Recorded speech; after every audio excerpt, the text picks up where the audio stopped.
없고 경험이 많지 않아서 그런지 모르겠지만 사람은 다른 동물들하고 좀 다른 아주 독특한 습관 또는 습성, 성품을 가지고 있습니다. 사람은 작은 것에도 또는 작은 선물에도 감사를 표현할 줄 압니다. 사람만 감사를 표현할 줄 알지 않을까요?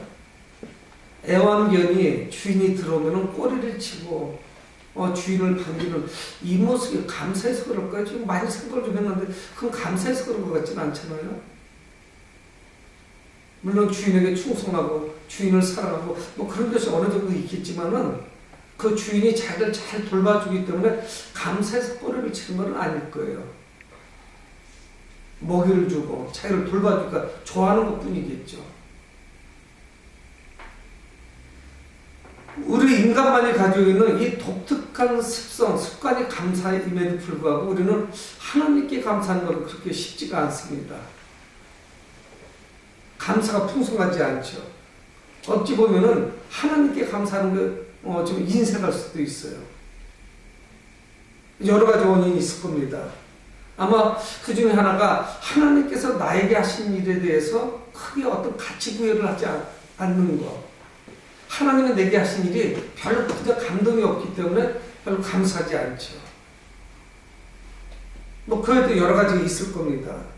뭐 믿음이 없는 것도 있을 것이고 지금 마음이 편치 않아서 그런 것도 있을 것이고 그러나 오늘 성경에 나오는 다윗이 인도자를 따라 부르는 노래 40편 1절 위에 표지가 나와 있는데 이 다윗의 시들을 보면은 이 다윗은 감사가 넘치는 사람이었습니다. 그러나 그 삶을 통해서 이 다윗이 늘 감사할 거리가 많았었느냐 그렇게 이야기하기도 어려워요. 그의 삶도 우리가 바라보면 파란만장합니다. 수많은 우여곡절이 있었습니다. 우리보다 더 이상했어요.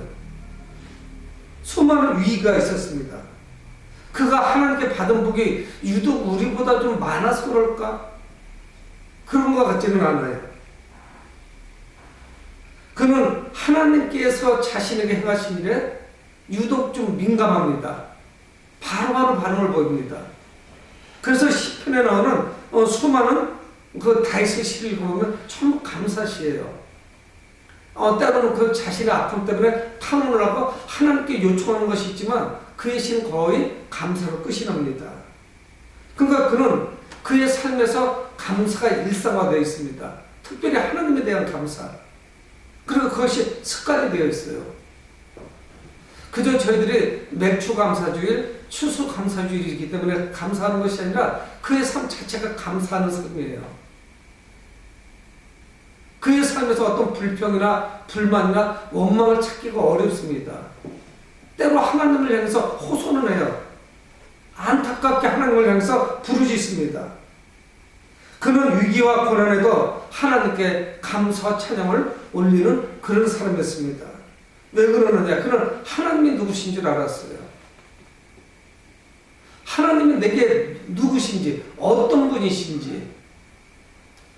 그러면서 그는 오늘 우리가 시편 40편을 전체 보지는 않지만 이 시편 기자 다윗은 시편 40편을 시작을 하면서 하나님에 대한 간절한 소망을 가지고 부르짖는 것을 볼 수가 있습니다. 오늘 1절에 보면은 내가 여호와를 기다리고 기다렸더니 반복하고 있습니다. 그에게 어떤 응답이 오는데 그게 그렇게 쉽게 오는 것은 아니었어요. 기다리고 아주 지난한 쉽지 않은 그런 과정이 있었습니다. 그가 기도해서 하루아침에 응답을 받고 바로 즉각적으로 응답받은 것은 아니었어요. 이루 말할 수 없는 어려움이 있었어요.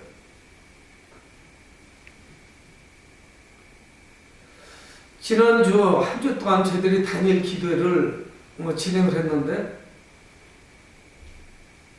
참 많은 은혜가 임했습니다. 성도들도 기뻐하고 학생들도 기뻐하고 은혜를 받았다고 입으로 고백을 하고 저는 지난 수년 동안에 물론 다니엘 기도를 진행을 했지만 지난 한 주같이 은혜가 충만했던 한 주가 없었습니다.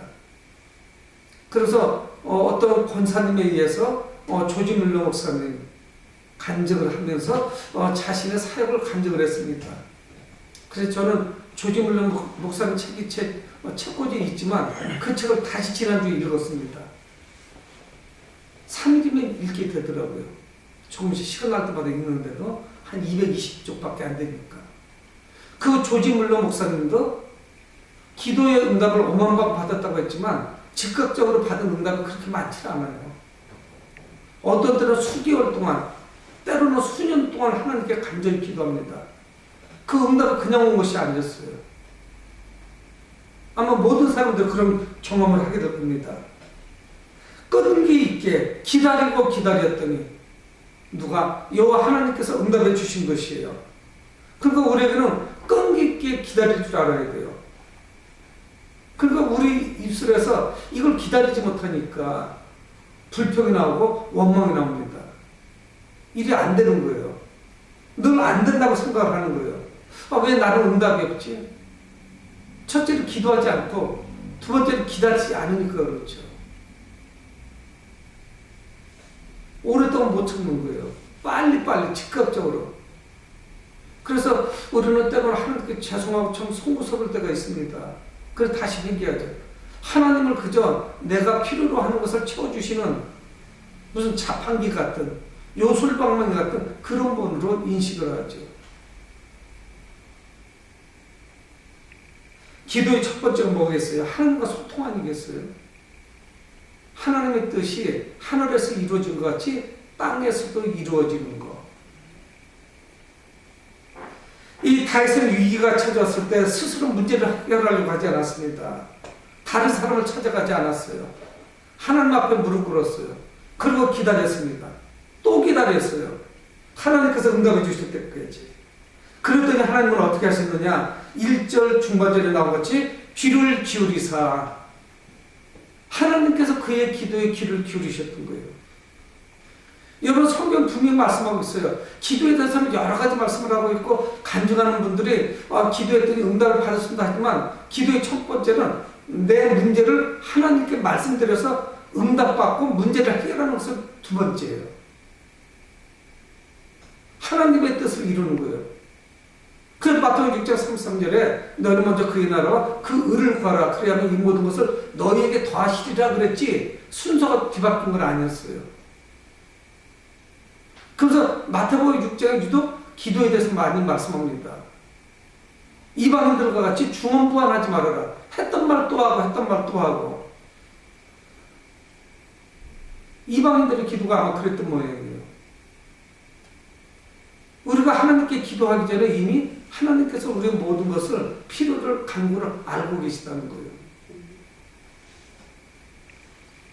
하나님께서 귀를 기울이셔서 나의 부르짖음을 들으셨도다.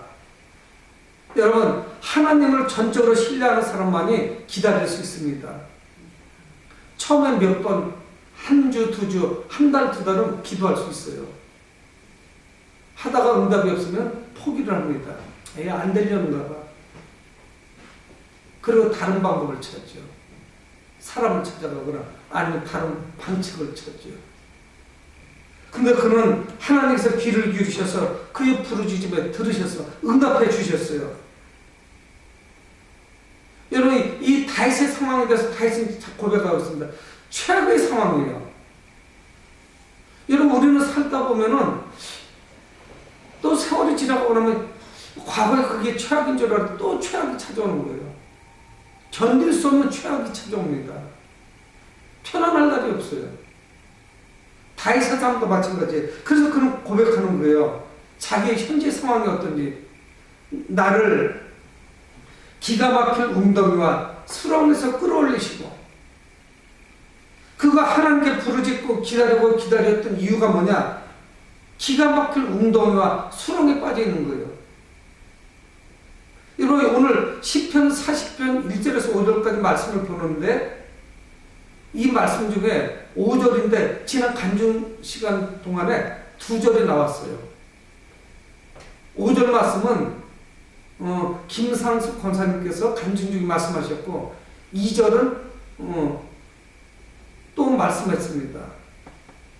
기본 목사님이 기도 도중에 잠깐 인용을 했어요. 기가 막힐 운동이가 수렁에 빠져 있는 거예요. 여러분, 우리가 이런 삶을 얼마나 많이 경험합니까? 여러분, 웅덩이는 굉장히 익숙해요. 성경에서 야곱의 12아들 중에 11번째 아들인 요셉도 웅덩이에 빠지죠. 그냥 웅덩이가 아니라 땅 판 것은 아니고 우물인데 물이 마르면 웅덩이에요. 요셉도 형들이 거기도 빠뜨리죠. 그러다 꺼내서 노예로 팔아버리죠. 그뿐인가요? 예레미야서를 보면 계속적으로 웅덩이 이야기 나옵니다. 아주 단골 손님이에요. 예레미야는. 그의 삶도 웅덩이와 같은 삶이지만 실제 웅덩이에 빠져요. 자기가 뛰어들어온 게 아니에요. 그게 일종의 감옥 역할을 하는 거예요. 거기다 집어넣는 거예요. 줄로 매달아서 집어넣고 위에서 음식을 주지 않으면 끝나는 거예요. 호르몬 모양이에요. 이 웅덩이가 우리나라 우물같이 밑에서 위에까지 그냥 원통형이 아닙니다. 입구는 좁고 안으로 들어가서 좀 넓어요. 절대적으로 자기 입으로는 빠져나올 수가 없어요. 누군가가 건져줘야 돼요. 여러분, 이 다윗이 이야기하는 기가 막힐 웅덩이와 수렁, 이거는 우리 인생의 축소판입니다. 우리 삶도 마찬가지예요. 누군가가 건져줘야만 빠져나올 수 있는 그런 호리병과 같은 모습이에요. 바깥에도 다 안 보이는 거예요. 밑에서 위로 갈수록 좁아지니까. 그러니까 이건 수렁이라고요. 수렁일 수밖에 없어요. 진흙이에요. 완전히 마른 것도 있지만 젖어 있습니다. 근데 이게 보통 문제가 아니에요. 여기서 모든 걸 다 해결해야 돼요. 이거 아주 비참한 거예요. 왜 그러냐면 먹는 것도 거기서 해결해야 되고 용변도 거기서 해결해야 돼요. 얼마나 지저분하고 더럽겠어요. 화장실 이용하면 되죠? 이용할 수가 없어요. 화장실이 없어요. 따로. 얼마나 지저분하고 냄새가 나겠어요. 여러분, 그런데 2절을 제가 다시 한번 읽어보겠습니다. 나를 기가 막힌 웅덩이와 수렁에서 끌어올리시고 내 발을 반석이 도사 내 걸음을 견고하게 하셨도다. 활동에 제한이 있고 우물 안에서 몇 걸음을 걸을 수 있겠어요? 끝에서 끝까지 서너 걸음 이상 되겠나요? 그리고 진흙 수렁이고 냄새가 진동을 하고, 그런데 하나님께서 그를 끌어올리셔서 내 발을 반석이 두셨다. 성경 말씀하고 있어요. 내 걸음을 견고하게 하시고. 여러분, 반석하고 수렁은 전혀 다르죠. 수렁은 발이 쑥쑥 빠지지만 반석은 바위를 말씀하잖아요. 단단하지 않겠어요? 그의 발을 견고하게 하셨어요. 누가? 하나님께서 전혀 다른 환경으로 그를 해방시키신 거예요. 구원하신 거예요. 여러분, 이제 비로소 기다리고 기다렸더니 하나님께서 기가 막힌 웅덩이와 수렁에서 그를 건지셔서 해방되게 하신 거예요. 전혀 다른 환경을 허락하셨어요. 이제 자유몸이 됐습니다. 여러분, 하나님은 고난에 빠져서 허우적거리는 사람들을 건져주신다고요. 근데 우리는 그런 느낌이 없어요. 감동이 없다고요. 그런 감사가 없는 거예요. 그러다 보니까 추수감사주의로 왔지만, 아니면 평소에도 마찬가지지만 추수감사주의라서 특별히 더 감사할 게 뭐가 있겠어요? 늘 감사하는 삶이 되어야 되죠. 내 영혼이 구원받았다는 그런 절대절명의 상황에서 내가 건짐을 받았다는 그런 생각이 없는 거예요. 그런 믿음이 뒷받침이 안 되는 거예요. 그러니까 감사할 거리가 별로 없는 거예요. 그리고 잊어버려요. 그런 간격이 오래가지 않는 거예요. 우리의 신앙을 계속적으로 점검하셔야 됩니다. 우리가 어떤 고난에 있든지 오래 기다리며 하나님의 도우심을 구하는 자는 응답을 받습니다. 하나님께서 구해주시죠. 죽음의 문턱에 있는 다윗을 구원하셨고 우리는 죽을 수밖에 없었는데 하나님께서 구해주셨어요. 신앙의 진짜 비결은 뭘까요? 젊은 사람들은 진짜를 찐이라고 하더라고요.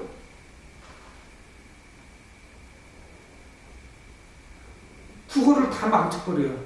너무 언어를 막 바꿔가지고. 여러분 진짜가 뭐겠어요?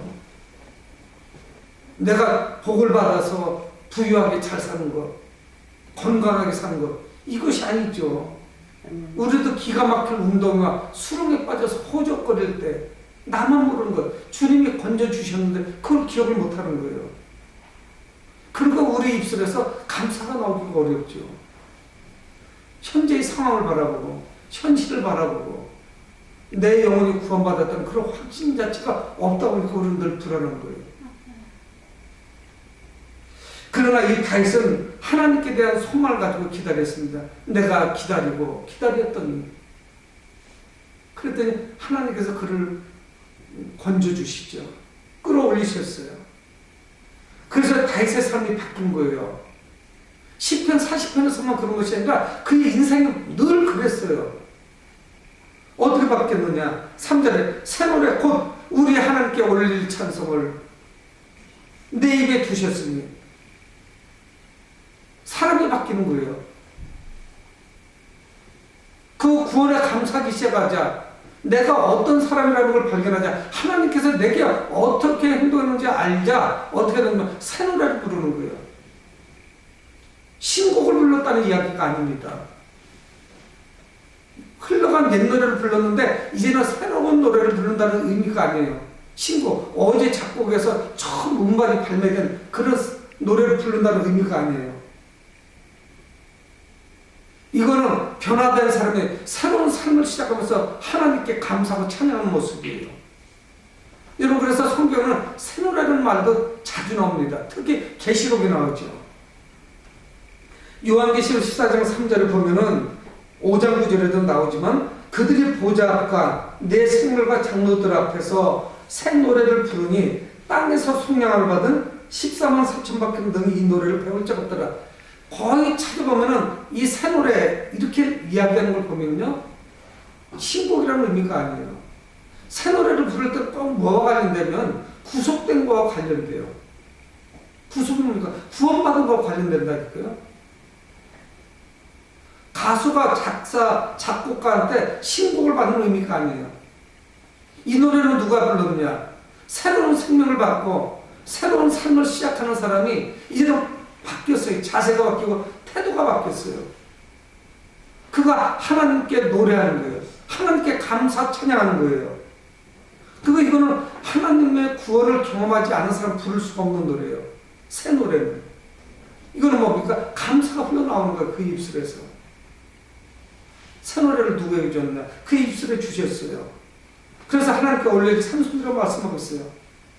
그러자 어떤 역사가 나타나느냐? 3절 중반절에 많은 사람이 보고 두려워하여 여호와를 의지하려다.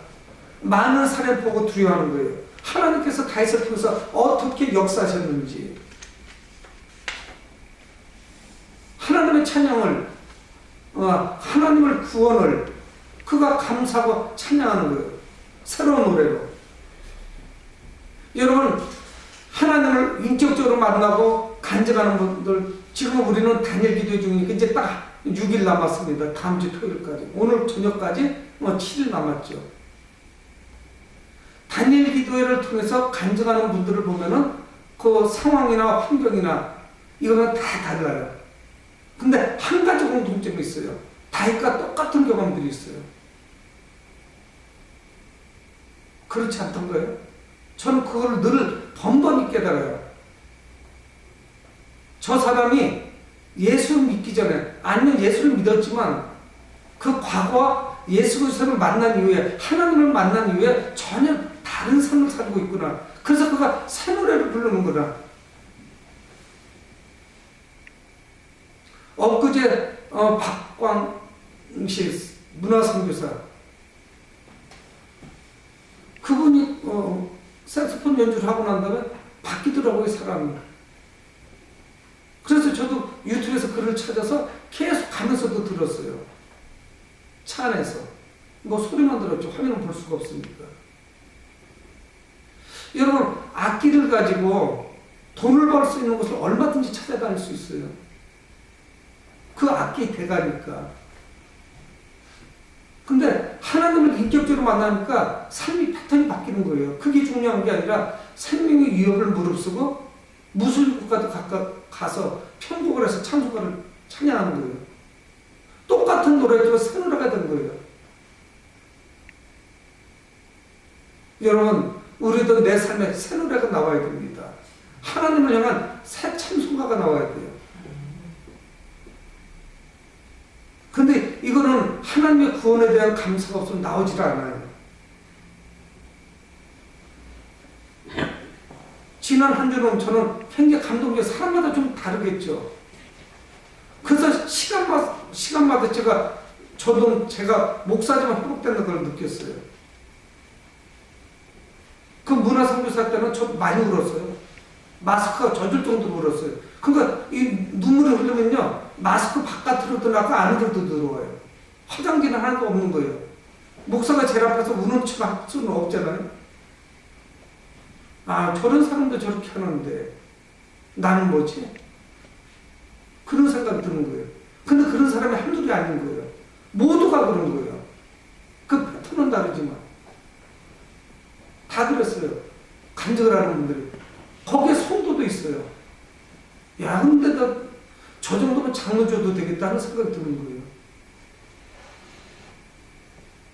물론 자기 딸이 아프니까 기도를 하지만 그게 아닌 거예요. 믿음이 없으면 딸을 위해서 기도하게 되나요? 병상에서 아이 눕혀놓고 잠깐 그 병원에 있는 교회에 가서 기도하고 하나님께 간구할 수 없지요. 근데 아직 성도야. 나이는 한 40 됐는데도. 성도예요. 직분을 받은 게 아니에요.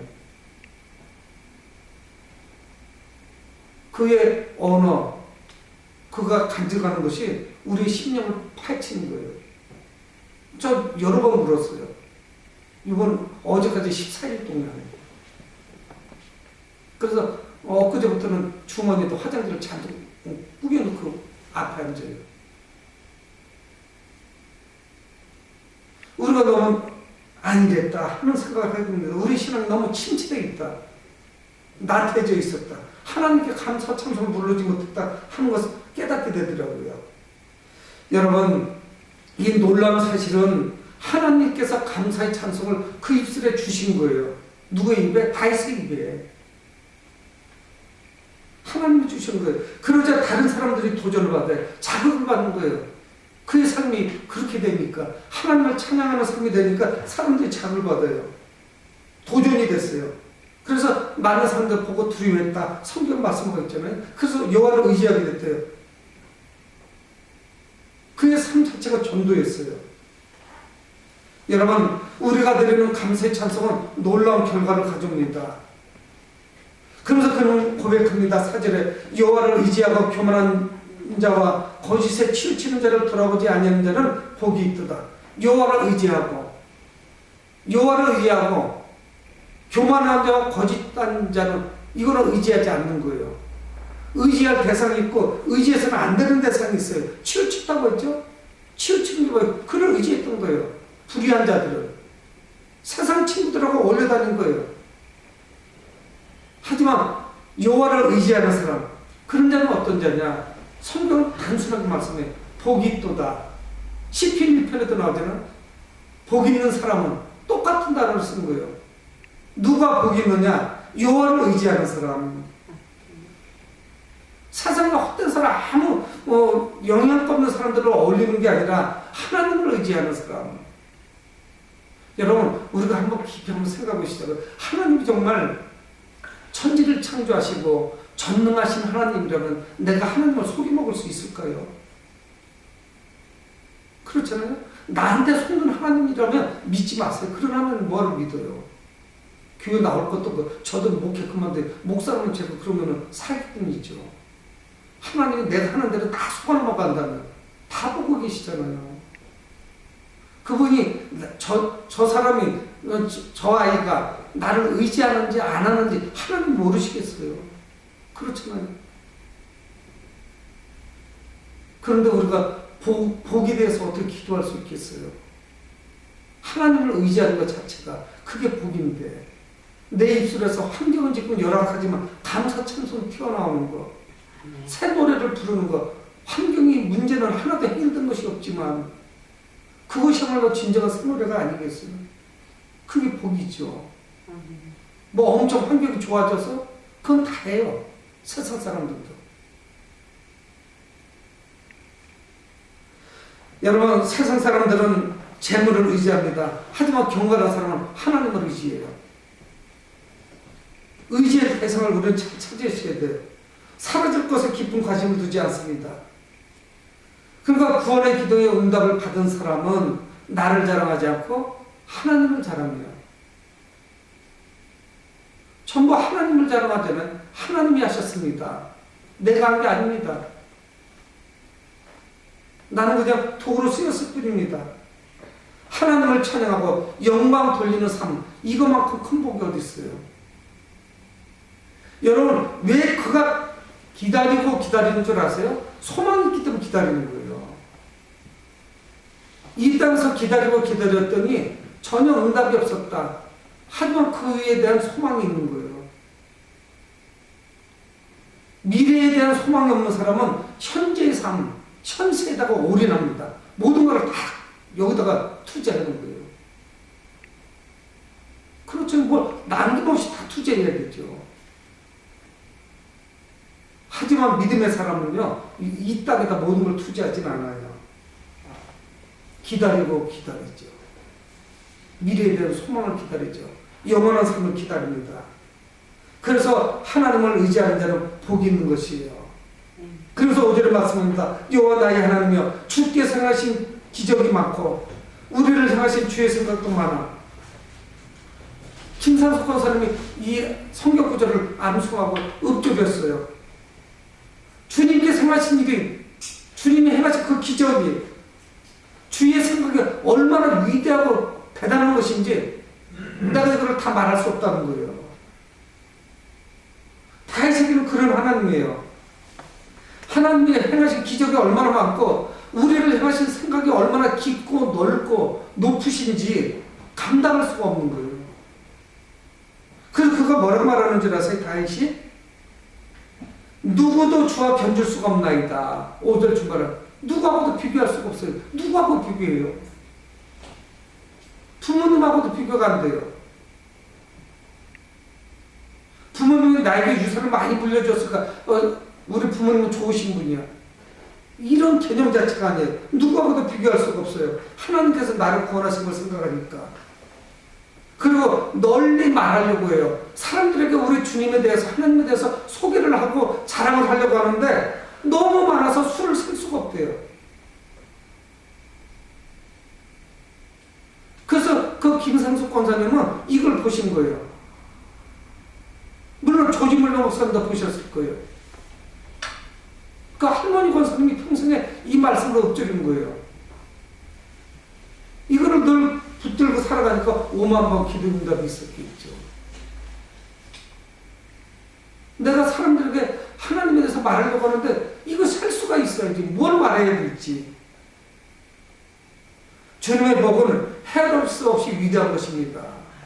이런 다윗이라면 그 입술에서 당연히 감사 찬양이 안 나오겠어요. 새 노래가 안 나올 수가 없죠. 하나님을 만나기 전에 그 구원을 내가 심령 깊숙이 느끼기 전에는 불평이나 불만이 나왔지만 감사를 알고 나니까 그 구원이 얼마나 위대한 건지 알고 나니까 새 노래가 나오는 거예요. 감사가 나오는 거죠. 기뻐하는 거예요. 여러분, 이 다윗의 찬양은 하나님께 대한 감사가 없으면 표현될 수가 없는 겁니다. 불평과 감사는 상반되죠. 등을 돌리고 있다고요. 만날 수가 없죠. 여러분, 하나님께서 지난 1년간 우리에게 행하신 그 위대한 일을 기억해 보시기 바랍니다. 아니면 내가 태어나서 현재까지 살아오면서 하나님께서 내 발걸음을 어떻게 인도해 주셨는지, 그거 말고 기적 중에 기적이죠. 다윗만 간직거리가 있는 게 아니에요. 다니엘 기도에 나온 강사들만 기도하고 또 간직거리만 있는 것이 아니에요. 우리에게도 엄청난 간직거리가 있다고요. 가장 위대한 간직거리가 뭐예요? 하나님께서 아들 예수 그리스도를 우리에게 보내주셔서 기가 막힌 그 웅덩이, 그냥 웅덩이가 아니라 기가 막히는 웅덩이라니까. 그 수렁에서 우리를 건지셨어요. 여러분, 나의 과거, 현재, 미래를 바라보면 소망이 있지 않겠어요? 우리는 소망을 품게 되죠. 하늘나라를 소망하는 우리는 자연스럽게 하나님의 구원을 찬양할 수 있습니다. 새 노래를 부르게 되는 거예요.